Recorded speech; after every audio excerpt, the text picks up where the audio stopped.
Let me ask you something.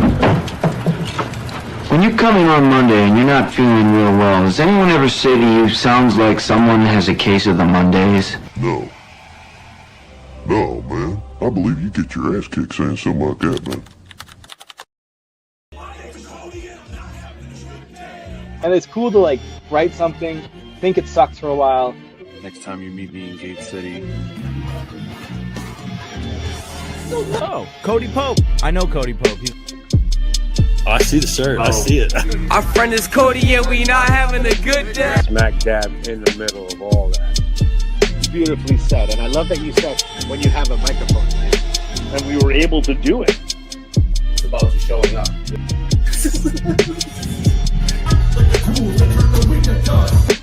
What is your favorite comment that contributes to you?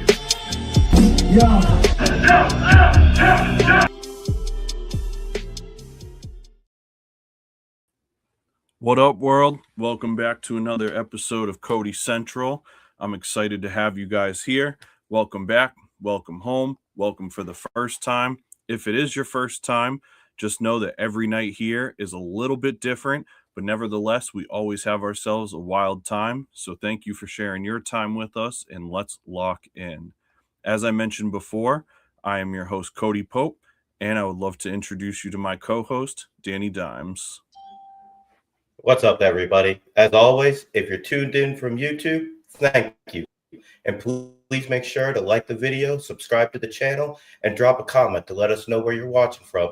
And don't be afraid to turn on those notifications so you don't miss any of our uploads. And if you're watching from Facebook live streams, thank you as well. And please share this live stream to your page right now or share it to some friends. But either way, drop a comment and let us know where you're tuning in from. Before we get things started, I just announced some new performance dates. I got more on the way as well.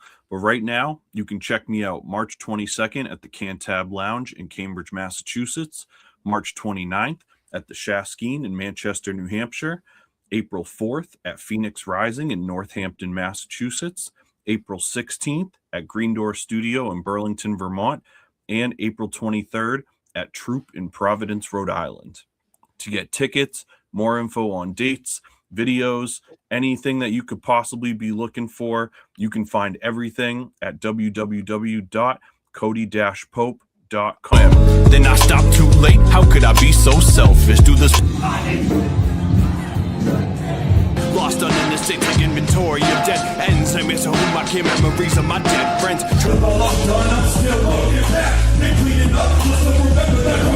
It's my soul on the record, like removing the mask. Brain connected, feel electric, intermeshing spacecrafts.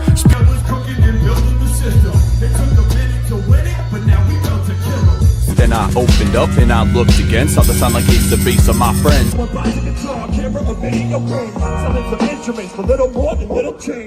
Lost some gems, I'm bound to lose some more. You got the prescription, you got me fixing. There's a lot you've been missing since I built this lot that you slipped in. This got me crawling. Not perfect, not even close to alright. If you're with me, let me hear you say alright. I'm all about my name, yo.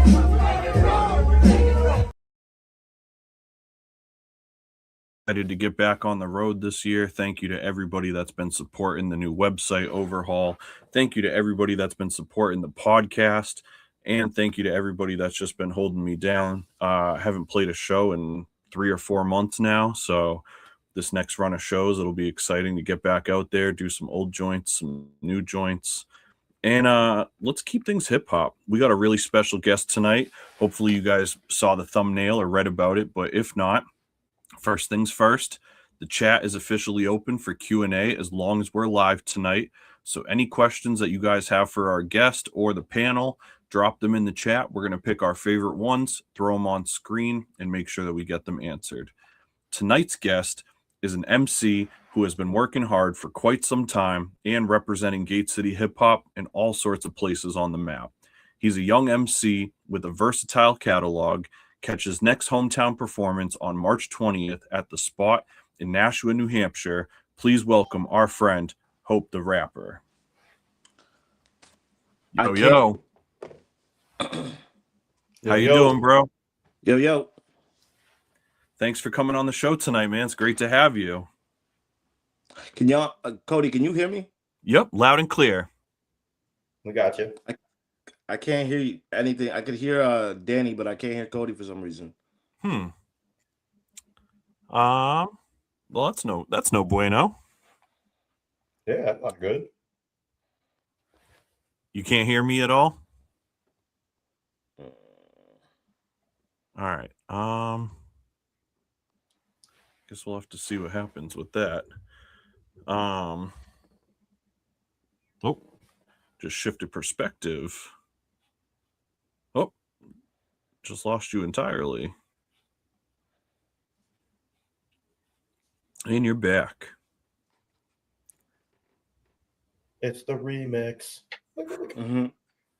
And here we I go. want to get this.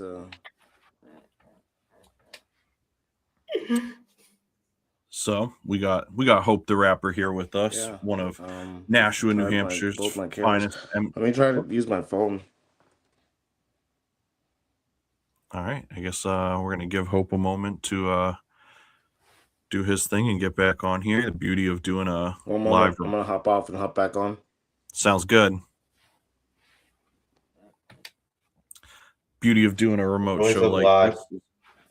Not the first time Cody Central has had technical difficulties. That's for sure. That's the joy of live video. Yeah. Unpredictability. The unpredictability. But we'll get Hope back in a couple minutes. I'm excited to have Hope on the show, honestly, because both of us are Nashua artists, but we've always kind of moved in different trajectories. So I don't think we've ever really got to play a show together. There's like a lot of shit that we have not been able to do together. So it's cool to kind of to bring him into this and hopefully get to talk to him about all the stuff he's been up to. Let's bring him back. I see him backstage. I'm going to bring him back live and see if he is alive. Everybody, please welcome Hope the Rapper. Hey, yo, what up? I can hear you live. We're good. Part two. Let's go. Perfect. That's funny.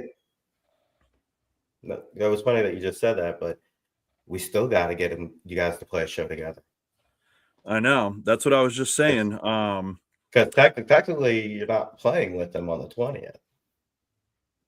True. Yeah, you've booked me before, but yeah, exactly. That's right. Because I had my residency in Pelham for a number of years, and I remember you came out and rocked that too. Yeah, I was like, I don't know, I was like 18. For real, that was a crazy time. That was like right around the time that. So I always tell this story. So sorry to the audience if you've already heard it, but that venue that I worked at, Carlo Rose, the first time I ever went on tour, I was working at the Nashua airport at the time, and I got the offer to go on tour. It was basically for like 30 or 31 shows, and the boss at the airport was basically like, nah, man, like, I want you to go, pursue your dreams, but I'm going to have to hire somebody to work. I can't not have somebody here for a month. So I was like really stressing, and the owner of Carlo Rose, shout out to Debbie was like, yo, go on the tour. When you get home, you got a job, you come work here for me. And I went on that tour. We did 31 shows in 30 days all across the East Coast and the Midwest. And then I came home, and she held her word, and I had a job until they pretty much closed. That's awesome. Because you don't see people that are that honorable, especially in the workforce. Exactly. And people that just like understand and care about the arts, and like will make those logistical chess moves so that you can like pursue your art and not be homeless. Mm-hmm. No, exactly. I have a really good boss right now. Shout outs to Paulie. He just makes sure that everything gets done a certain amount of way, so that way I can have like shows. I can get out of work an hour early enough to make it to my show. I might have to work an hour later one day, but it is what it is. It's cool when you have management that like helps you move those things around so that you can make that happen, though. Mm-hmm. I actually made music video and a song for AT&T. They Yo, produced. that's awesome. I produced. Mr. Goodbars produced it, but then I went to the AT&T like headquarters in Framingham. They shot the music video and everything like that. They were sharing it on their channel, which was pretty awesome. Dude, that is awesome. That's Yeah. impressive. Dope. That's really dope. Man, so we got a lot to talk about, honestly. Yeah, no, it's been a while. I was saying, yeah, because I was saying that like before you came back in the studio, both of us have been like really active in like this Gate City hip hop thing, but somehow we've both always seemingly been on like a different trajectory. You know, it's like Yeah. you're in X, Y, and Z venue, and I'm in A, B, and C venue, or whatever. You know, it's like we've never just like had the opportunity to like cross paths and do shit. And so it's obviously helped us grow as artists, but it's also like we got to foster a better connection with people in the city and shit like that. So I'm excited to like kind of hit the time machine and go way back, especially because a lot of the people on the show, I'm sure some of your fans, some of my friends and stuff like that are in here, but there's probably a good amount of people that aren't familiar with you yet. So if it's cool, let's go all the way back to like, let's start with like childhood. And so like what was childhood like, and what age were you when you kind of started to discover your love of music? So that was really early. I'm from Kenya, Africa, and my dad was here first before like our whole family was here, and I knew he liked music, and we always used to like listen to gospel music. My mom would always sing it, but then when my dad finally like got the visa process like approved for my family, he asked me what gifts I wanted. I told him I wanted a guitar and a piano. I had no idea what those were at the time, like, 'cause I've never really seen them. We were in financial position to see real life guitars or real life pianos. But then when I got to the States, he had them. And then he had this like little karaoke machine with like a microphone. Now, I asked for the instruments, but whenever he'd give me the microphone, it'd be like a different experience. And then like he would always film, like video recording, I think, was just something that he was obsessed with, like making sure that he had all the memories. So he'd like film every little thing, and like I took that to my advantage. Like there's a bunch of videos of little me like singing with the microphone and everything like that. Me and my sister going back and forth. And then when I went back to Kenya to visit my older brother, Peter, he showed me this system. No, I don't even know what to call it, like a DOM, virtual DJ is what it's called. Oh, okay. And then it's a DJing thing, and that's what he was like into at the time. I had no idea about recording. I had no idea about DJing, none of that. But just like seeing him do that made me come back to the States and play around with virtual DJ a lot. And then there was like this website that also you could like online DJ, and Tyga had a contest, and I got like pretty high up in it, but nowhere near like the top like 10 or 20 or 50. Um, so then DJing was what I was into, but then I had a rock band mic. Like from the game? Yeah, from the game. Every song I released from, even like whenever you book me for those shows, like those songs, they were all recorded on a rock band mic. In my mom's kitchen. That's So awesome. I used Cool Edit Pro, which was like an old version of Adobe Audition, and a rock band mic, and then I just figured out how to make songs sound better than what they were. And it'd be funny when my friends would come over because they'd listen to my music. They'd be like, "I want to record with you too." They'd come over to my house, and I'd be like, they'd have this rock band mic propped up on a printer with like this makeshift like pop filter, and I'm like recording. I'm like, it's gonna sound good by the end. I know what you're seeing, but just say what you need to say into that microphone, and I'll work on the rest in the background. So that's kind of like my start of like recording music. I love that. That is like DIY in like the best way. Yeah, no, I didn't. I always think, and I got Cody Clow is my friend who gave me that Rock Band mic because he's like, you need to record because I always used to rap for him. And then he gave me like, he's like, I don't know what you can do something with this, like plug it into the computer, figure it out, and I did. And my friends liked it. I bought 100 CDs of my music and I put them on there. I probably shouldn't have sold them because they were all like remixes. Um, but I was in like the high school hallways and like the Nashua South games at what was it? What's that stadium? Holman Stadium. Holman Stadium. Yeah, I was at Holman Stadium or in the high school hallways just selling my CDs. It took me 2 weeks. I got rid of 100 CDs and I was like, this might be it. Even though I got a little lazier afterwards, but that initial rush of just selling 100 CDs in 2 weeks, I was like, huh. I just paid like 200 for this, but then I was selling them at like $5-10 a piece. I made like $400, and I'm like, at 16, I'm like, was that legal? What did I don't know. $400 at 16 might as well be like $1,000. Exactly. I know you said that there was a lot of music around the house, like gospel and stuff like that. Do you remember what some of your earliest musical influences were when you kind of started like dictating your own taste? Yeah. So I don't even know if my grandma actually no, I know my grandma didn't know the words. Me and my grandma used to listen to DMX together. Yeah, I love that. Wow. There's videos of like just me and my grandma like dancing to DMX, and like had no idea because now I look back at the lyrics, she probably wouldn't have co-signed those lyrics at all. And then my aunt Teresa, she would play a lot of Tupac. So it was a lot of Tupac, a lot of DMX. Um, I really wasn't into East Coast rap until like older in life. Um, Very like West Coast based music or like DMX style Detroit. That's where I was listening to. I could dig that though. Man, how many people can say that they listen to DMX with their grandma? Exactly. Oh, sorry. What were you gonna say?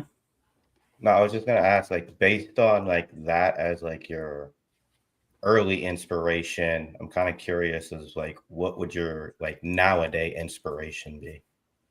Nowadays, um, I have to say Kendrick because I'm very tapped into like that kind of like style rapping. Kendrick, Cole, and I do also do like melodic kind of stuff, so it'd be Six Lack for that or Black. I don't know really what his name is. I feel you. I never know how to say it, but I know exactly what you're talking about. And yeah, he's just I think he does like smooth transitions and stuff like that. I listened to this song recently by this guy named Ren. And I had never known like a British rap like that, and this guy is really good. So I've been like really listening to that kind of style storytelling. Joyner, I would have to say Joyner. I listen to a lot of Joyner, and then Griselda. Yeah, I love that Griselda touch right there. Mm-hmm. I'm a huge Ren fan. Huge Ren fan. Yeah, no, he's. I just got put on to him, and I'm like, why haven't I been listening to this? Because it's one song. Yeah, I think it's called Hiren, and then he's just like talking to himself left and right, and I'm like, that was fucking amazing. By the end of the song, I'm like, bro, that could have been a movie.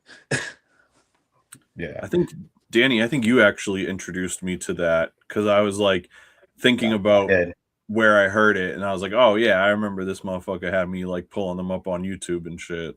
Yeah, no. Yeah, he's recording or in the process of finishing up or finished already with another artist that I'm a big fan of. So that's over there. That went over there to actually record with them. So excited to see what work comes out from them. So, but hell yeah, no, that was a great list of nowadays, to be honest with you. It's a Yeah, great no, list. Very diverse too. Very, very diverse. I did go through a period where I was like listening to like a lot of more like Atlanta music, but then I don't know. It got to a point where I couldn't honestly say I resonated with it. Like, I like the sound. I will never knock the sound. If you see me out and that music's playing, I'm bumping it.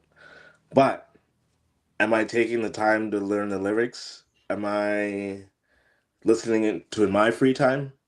Or am I at the gym with that music in my ears? No. I want to. So it's funny, the people that you mentioned as musical influences nowadays are also widely known for their like performing capabilities as well. Do you? So obviously, like you have done music most of your life, and a lot of, I imagine, through a lot of your youth, it was very much like you was just something you wanted to do. You enjoyed it. Like you said, when you started selling mixtapes, you had no idea like how things were going to take off. Was there was there a moment that you can remember that kind of triggered the feeling of, man, I really want to like pursue this as like the thing I do in life? Okay. Yeah. It would have been shout outs to the National Boys and Girls Club. My friend like Anthony Monaco and his friends had a band, and they needed like another act on it, and I was like, I rap. I don't like they did like rock, but I rapped. I said I rap, and then we printed out the flyers. My friend Fallon made the flyers for us. We handed them out in high school, and we had a really good turnout. Like a lot of people came, plus all of our friends at the Boys and Girls Club, and that was like my first show, and I like was like, wow, I like my music made an impact in that room. I didn't know words and stories I was telling about like stuff I saw on a day-to-day basis, whether it be silly or whether it be serious, um, would change a room. But then once you see your words come to life, because that's where I think music comes to life for me is in performance. And like I'll have to give credit to you too, because you were probably one of the first people that I saw perform. And it's Thank you, not man. about going there, playing your song, playing the next song, playing the next song, playing the next song, you're done. There's a storyline to each one.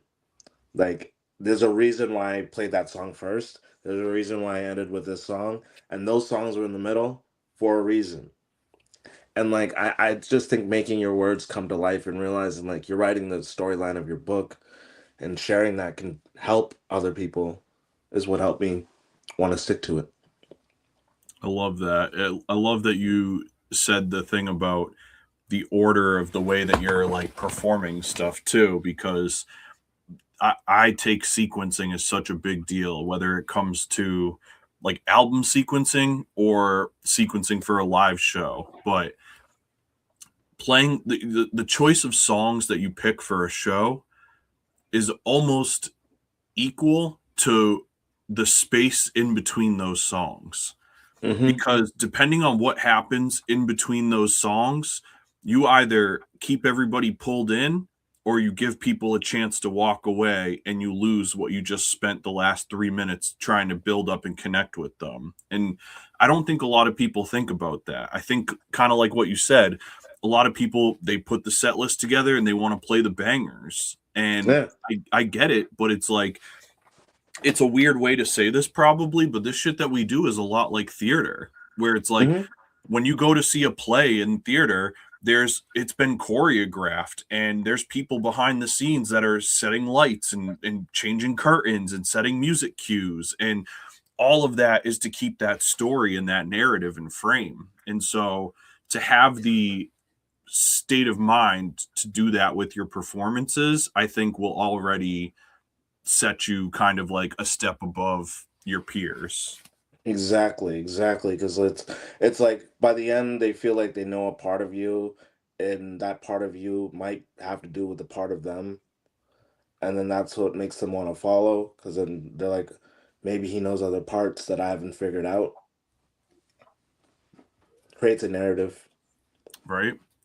I want to add, the next thing I want to ask you about is kind of more for my own personal interest, honestly. So, my history musically is like when I was like 14, 15 years old, I started playing in like punk and hardcore bands. My friends needed a guitar player, so they were willing to teach me how to play guitar. And I ran off and did that and got into music. And then once I was like 19 is really when I like had the confidence to move to hip hop, thanks to Dez and Rising Sun, who I like give all the credit to for putting the battery in my back. But because of my experience in like punk and hardcore, I had seen hundreds of venues by the time I was doing my first rap show. Like by the time I was doing my first hip hop show, I had already been performing music and toured half the country in a band before I'd ever like had a mixtape out. So finding venues was kind of like a different thing for me because I had this narrative in my head of how to find venues. And what I ended up finding out was that there wasn't a lot of venues that accommodated hip hop the way that they did punk and hardcore. So when I started rapping, honestly, for the first year, maybe 2 years that I was rapping, I was like in a group. So it was like me and my homie Black and sometimes Dez. And we would literally perform in my apartment on West Hollis Street. We would throw these huge parties and people would just load up in my crib and we'd bring a big sound system and we would have like, we knew these raver kids. So like they would bring their turntables and do like their EDM sets and shit. And then a few of us would rap and we'd have like one or two friends that did like rock music and shit. So I did that and that kind of eventually opened me up to finding the venues that I would eventually play as a solo artist. Yeah. So that was a long way of me asking, what were some of the first venues that you remember playing in the early years of doing your music? Obviously the Carla Rose. I did a show with I opened up for Twista at this place in Manchester. Shaskeen? Yes. There. I've done the Shaskeen. What is it? Smokehouse in Lowell has always been very accommodating. Yeah. Sammy's Patio. That was a great place. Yeah, Sammy's Patio was always amazing. Trying to think. And then actually one of the big things that I appreciated that I was able to do is there's this place called Fotai Loke on Main Street. Yep. And I started throwing hip hop shows there. Like they never threw shows there. Nobody like they didn't even have that idea. But I talked to like the owners and I'm like, you have a spot for it. If you give me a chance, give me these 2 nights, I'll throw a show. I'll bring people in here. And those were very successful shows. I don't know if they still do them. I haven't worked with them in a while. But the shows that I did, I was able to shoot my own music videos in. And then not a venue, but what was it? Grilly Park had this contest or something. I don't know what I was doing up there, to be honest with you. I don't know who let me, because I was a very mad teenager, and I had this remix to Tyler the Creator's. I forget the. Oh, was it Bonkers or Yonkers? Yonkers, yeah. I had a very angry remix to that I performed in front of families at the age of 18 at Grilly Park. But yeah, those are my early venues, and I really appreciate those venues for giving me a start, because through that I was able to meet a lot of like the collaborations and like artists that I've been able to work with, and like even like video directors that I've been able to work with through those venues. So kind of on that same tangent, when you first started like getting into the show circuit, how was the scene then compared to how it is now for you? So it'd be really It was really hard after the pandemic, like when everything was first starting out, because I was with this group called Bars Over Bars, and we'd be trying to find like venues and stuff like that. And no, you're exactly right. Like if you say you have a band coming, yes. If you say you have a DJ with a turntable and microphones, they're gonna be like, but what's gonna happen? Like, they want a little bit more of a breakdown of the night, and that honestly helped me prepare a little bit more for like the corporate world and everything like that, because it's gonna be like that regardless with this. Yeah, just learning how to take rejection. Mm-hmm. And like taking that rejection, realizing maybe you didn't have one of the answers, and then the next person you'll have that answer, so they'll have to be a little bit more creative or say yes. All right. I want to take a quick moment here because you have a big show coming up. You got a show on March 20th, Mm-hmm. right here in your hometown, Nashua, New Hampshire. Yes, You're sir. gonna be opening for Subtex from Vermont, who is also a big part of the New Hampshire hip hop scene. He was a member of Gray Sky Appeal. And you've got a new Nashua rapper opening before you, this dude Mack, who just started putting out his music this year and last year. He was on the pod with us last week, and this was going to be his first show. So it's a really Okay. cool lineup of like you've got a rookie artist, Generations. somebody who's been doing it the whole time, and like an old vet, kind of all like running shit Yeah, together. that's Um, awesome. yeah. So we're going to show you guys a little bit about the show, and then we're going to be right back in less than a I minute. drink sake, cash sake with me. Weed lace look like Rocky hit me. Bills pissy crispy. She a hippie gypsy. Straight to the turnpike, first light, shed skin. Alien tongues with Australian rubs. What's up? But distractions with lights make me feel like a star. If I spend it today, then no hope for tomorrow. Been in it since I was a kid, and I just got done running from something that I wanna admit by the way that I kiss you.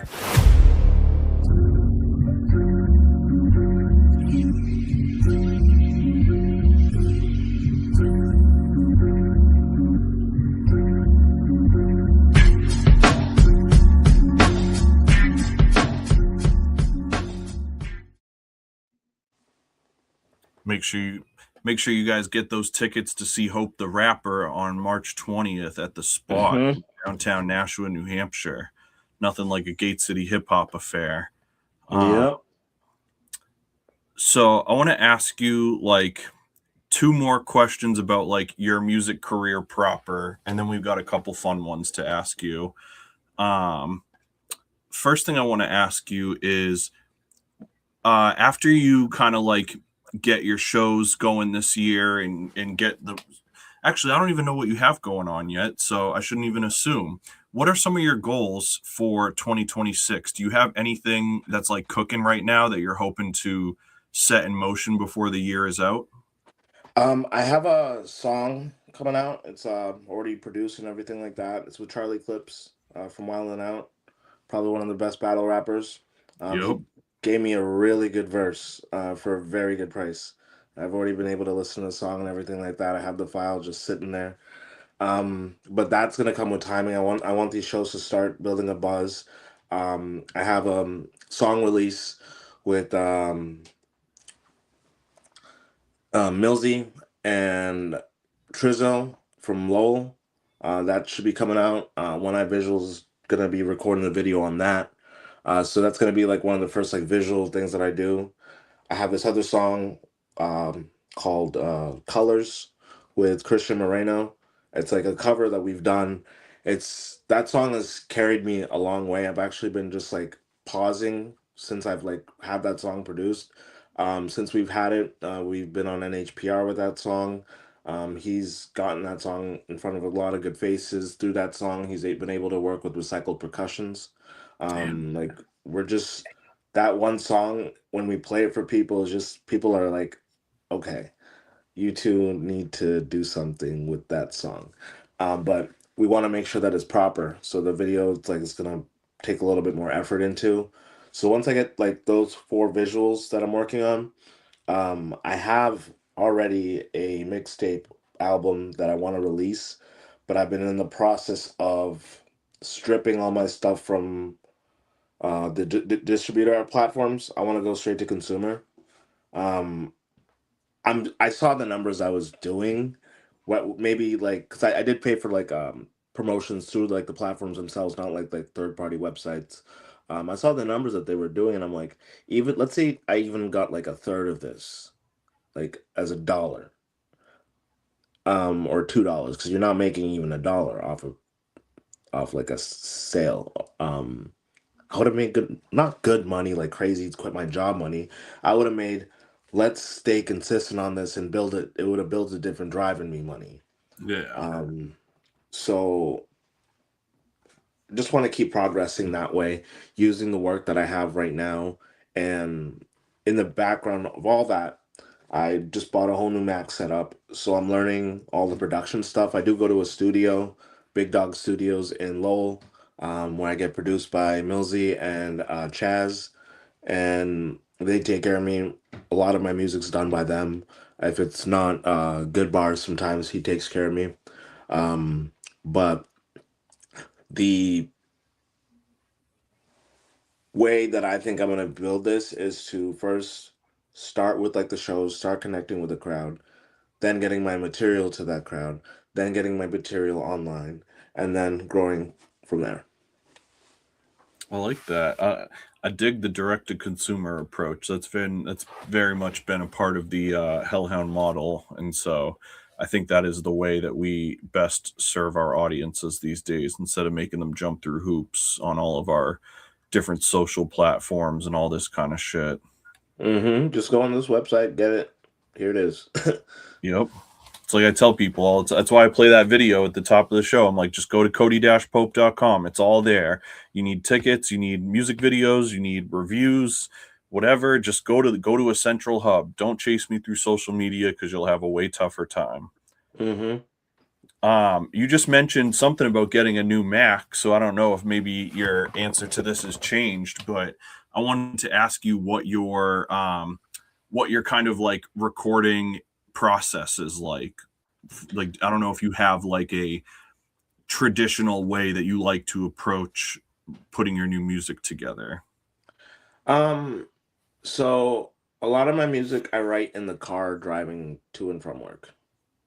I just have I will find like a beat at night or like some time during my free time. I'm like, I'd really like that beat. And then like for some reason when I'm driving I could think of like the beginning lines and like maybe at work I'm thinking of like middle filler lines. And then at the end of work I am like revising it all in my head as I'm driving home. I come home, I start to write it down, and then that's when I can like have enough. When I have enough written down, I'll then start to record. But then I'll realize maybe I need to take a word out because there's too many syllables in it or something like that. Because I'll have like the general idea of what I want to get done. So it's not freestyle because I'm writing it down at the end of the day. I hate when people say that they freestyle everything and it's not really freestyle because to me, what a straight freestyle is you played that beat, somebody hit record, you rapped beginning to end or whatever wherever you stopped, and was the freestyle.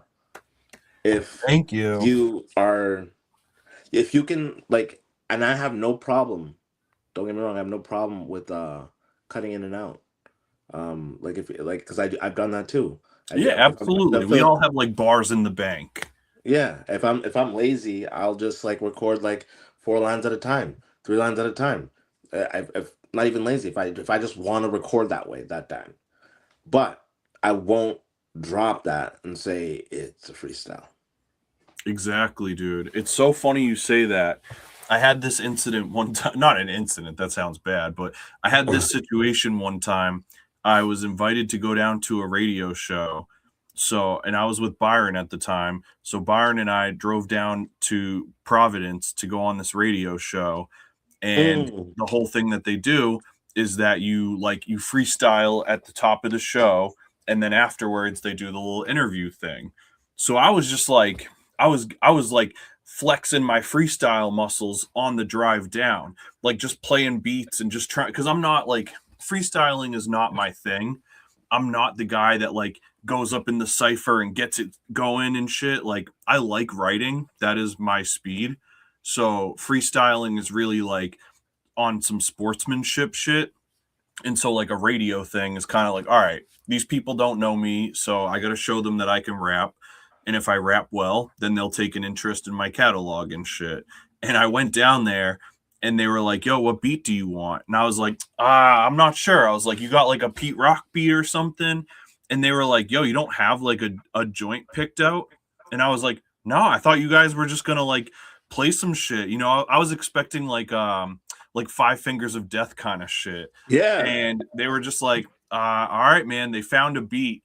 And I just went off the dome for like a couple minutes. And at the end, they were all just like, well, holy shit, we didn't expect that. And I was like, well, if you guys invite me back next time, I'll bring a written. I was like, but you tell me to freestyle, I'm gonna freestyle. Like, Yeah, no. and I definitely like earned my chops in that room from not like bitching out and being like, all right, I got a verse I can spit. Like, Yeah, no, like actually played this by no, just play the beat.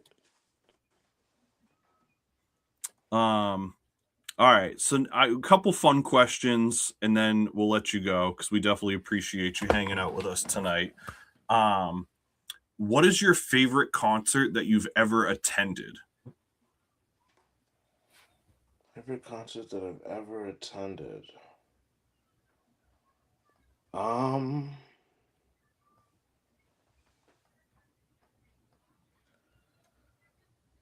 It would have to be it's weird. I went to an ASAP Rocky concert in Songus.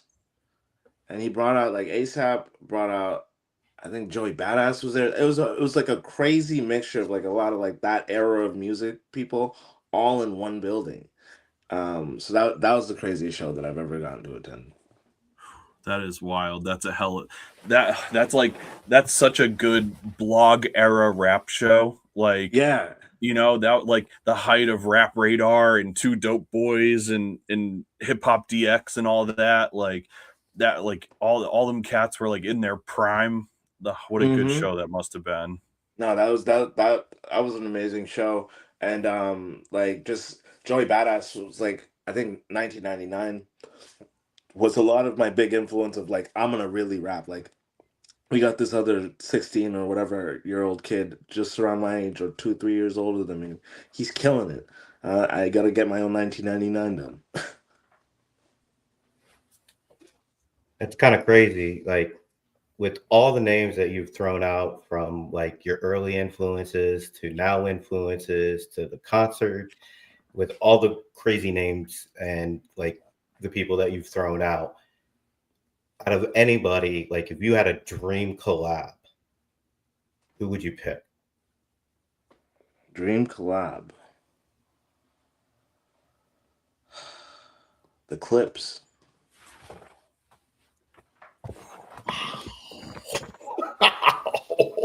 That last album they came out with, they're not done. They're not done. They're not done. They're not done. The Clips. Love it. I'm here for it. I'm here for it all day. Wow.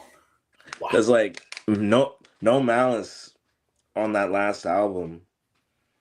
I didn't expect any of that because I thought like, yes, he's like brothers still with Push and everything like that, but like they separated their music careers. I actually listened to No Malice a lot. I stopped listening to it, but I listened to No Malice, like his Christian music, a lot. With my friend Rich Rhymes, C-Lit now, growing up, and just to hear him back with Pusha, because I remember even like I just got to listen to the Clips because I was too young. I just got to start listening to the Clips, and then boom, they were done. The Clips is broken up. And then I get them back later on in life, and I'm like, hell yeah, I needed that. I needed that album. Man, what a great call. All right, so the last question that I have for you, I try to ask all of our guests on this show. We've done a pretty good job getting 53 decent answers so far, so hopefully we'll add you to the list. is there a piece of advice that you could give our audience based on experiences that you've lived through?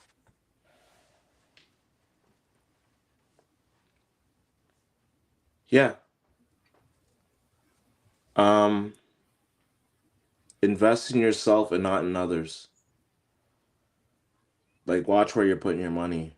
Because, yes, you're going to need to put money in this.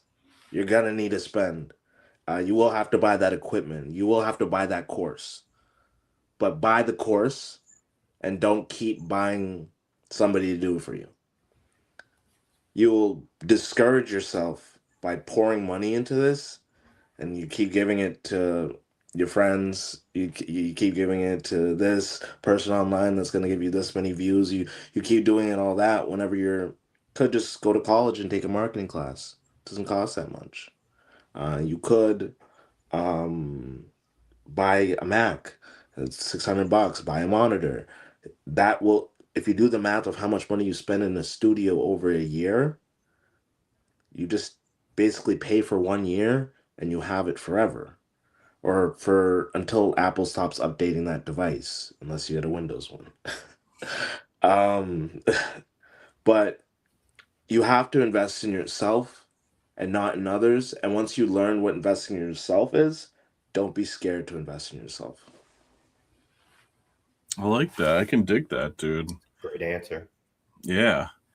Man, Hope, thank you so much for making time to chop it up with us tonight. Absolutely. As we've been mentioning, obviously, it's a done booking Gate City Hip Hop joint, but you can see Hope the Rapper live in our hometown right here in Nashua, New Hampshire at the Spot, 217 Main Street. You'll be able to see Nashua's own Hope the Rapper. You'll be able to see Nashua's own Mack doing his debut, and you'll be able to see a New Hampshire, Vermont OG Subtex off the release of his new album, King's Karma, which is out now on Man Bites Dog Records. Hope, you got any plugs, anything you want to share with the people, anywhere you want to drive them to, anything like that? So on any social platform, if you look up Hope the Rap, you'll find me and my music. Hope the Rapper on YouTube, actually. It's a little different there because nobody took my name. I got the show coming up on the 20th at the Spot. I also do have another show at the Spot coming up on the 12th.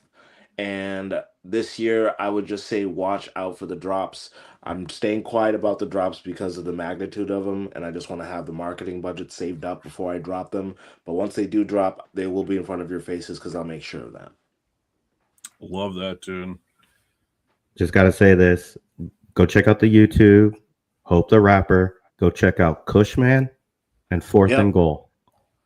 Those are the two I fell in love with right away. Those are my recommendations right there. Yeah, so check out Chin Up, too.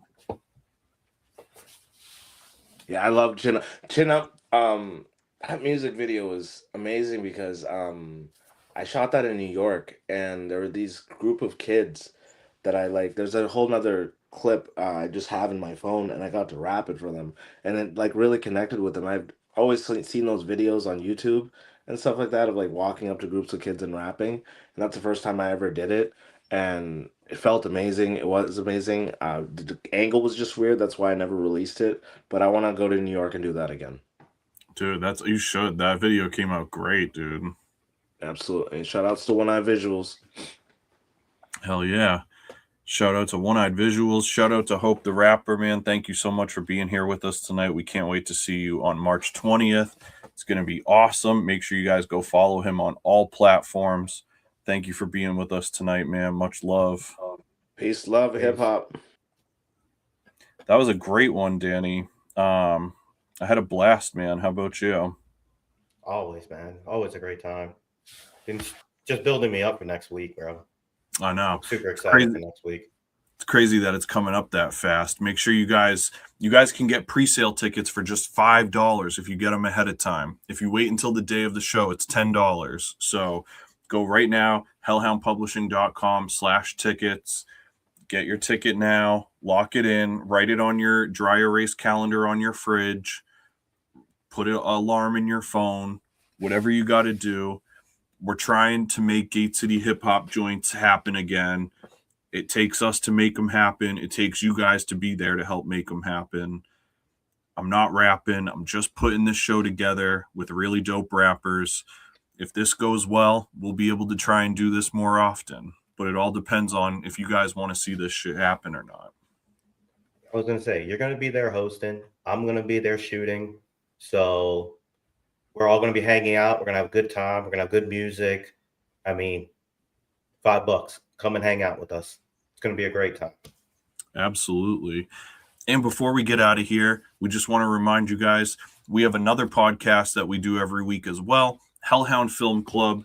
Those new episodes come out every Tuesday night, and we host a free movie night every Wednesday night live in downtown Nashua at the Spot as well. You can come every single Wednesday at 7 p.m. Join us at 7 p.m. at the Spot Wednesday nights and be a part of our free movie night. And then right after the movie, we record the podcast for Hellhound Film Club. So it's a really special thing. We get people in the conversation with us. We all talk about the movie that we just watched on a projector right there. You can get Joanne's Kitchen delivered to your seat. It's a really good time. So I'm going to take a quick second to show you guys about that, and then we'll be right back before we get out of here. Criterion level conversation laced in these lyrics.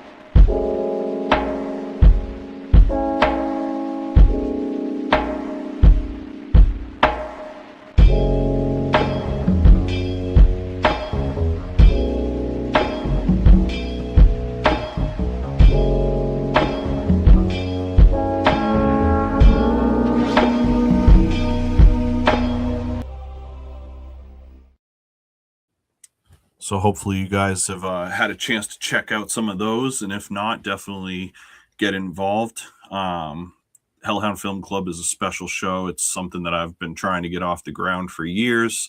And much like Cody Central, my good friend Danny is now the co-host of Hellhound Film Club with me as well. And so, we're just growing this Hellhound podcast network one show at a time. And it all is because you guys keep tuning in. So thank you guys for all the love. Join us this Wednesday live at the Spot. Come watch a free movie. We got some really special stuff coming up. And we got some really special episodes coming the next couple weeks too. So stay tuned. We got, I'm not even going to spoil it. You guys will just have to wait when we drop the thumbnail after this episode is done. So I'm going to keep it a surprise until we are ready to announce it. But we got a handful of really exciting episodes coming up the next few weeks. And it's going to be a good time. Thank you guys for rocking with us. If you haven't already, please make sure to like the video on whatever platform you're watching on. Please make sure to drop us one more comment. Please make sure to share it with some friends. Please subscribe to us over on YouTube. Like I said, we got new episodes of Cody Central every Monday, new episodes of Hellhound Film Club every Tuesday, and we have shorts that go up every day at 12:03 and 6:03 p.m. so you can catch little snippets of episodes that you might have missed in the past. Whew. That was a lot of word stuff there. Go get you the oxygen tank, bro. Did you breathe at any point? No, I don't think I did. You're gonna pass out on stream. I know. That would be fun. I wonder if we get more viewers. It'd be a hell of a clip, I'll tell you that. I bet you that clip would get some views. Chat, let us know in the comments if you want me to faint on the live stream next week, and I will figure out how to do it and make it look cool. You guys can even pick how I do it if we get enough comments. That's how desperate we are for engagement. We'll just put a little poll out. Put it on Instagram. Let everybody decide how you get choked out, or I mean, Nick comes on stream.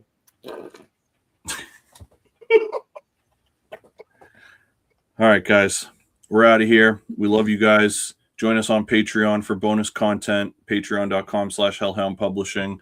Hellhound Publishing is the universe. Hellhound till we're underground. Good night, friends.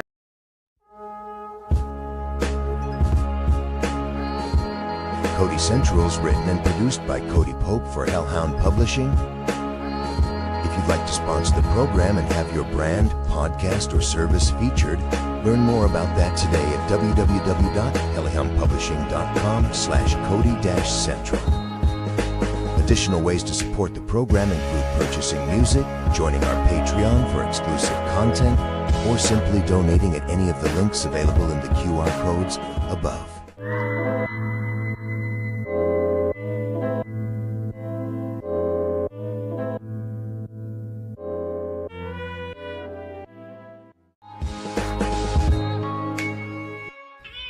I certainly feel sorry for you.